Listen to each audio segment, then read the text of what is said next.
Two flights arrived at the PGIA today, one American Airlines from Miami and one United from Houston, a total of 220 passengers. It's the biggest crowd the airport has seen in months and the biggest test for the new screening protocols. The flights arrived 1 hour apart, but they managed to clear one flight out before the passengers from the other entered the arrival hall. Both of them did arrive slightly earlier than scheduled, but the flow has been working really well. There are some areas that we've recognized do need some tweaking to allow for a more efficient flow. But apart from that, passengers have not been complaining about the process. The process was slower today because many of the travelers did not have PCR tests.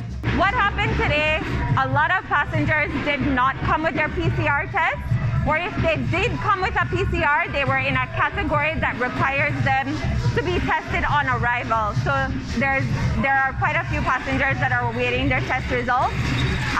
But from our estimates, they are taking about maybe 20 to 25 minutes for their results to be provided back to them. Yesterday it was about 20 to 25 minutes for passengers to get their results back, and they are being rapid tested.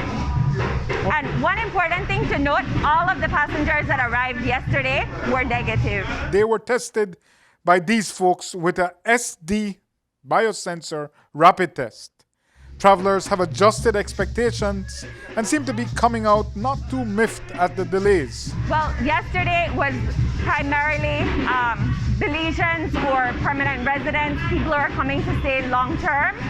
Tourists, we only had about maybe a little bit under 30 passengers yesterday that were in that tourist category that are coming in to travel within the safe corridor. But BTB has also put a new hospitality team here at the airport, and they've basically been charged with ensuring that visitors feel welcomed, helping them through the arrival process and making sure that they understand what it's going to be like when they travel through this safe corridor. And while the departure hall remained basically empty, and this departure restaurant on the upper deck had 0 customers, the airport felt, looked, and sounded alive downstairs.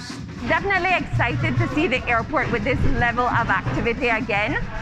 Tourists that did come in yesterday were really excited. The first one off of the plane was extremely excited that he was the first tourist back in Belize since the lockdown.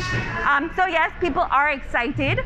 Now, if only the tourists could arrive as fast as these drums beat, all would be well. We are still technically in the slow season, and we do anticipate that as the month goes on and we get into November and December, our high season will pick up and we'll definitely see bigger numbers arriving. And as the pounding drums ricocheted across the parking lot, the hope now is that they can hear them all the way in Houston and Miami, because Belize is back open for business. And for those who depend on it for their livelihood, there's no better news than that.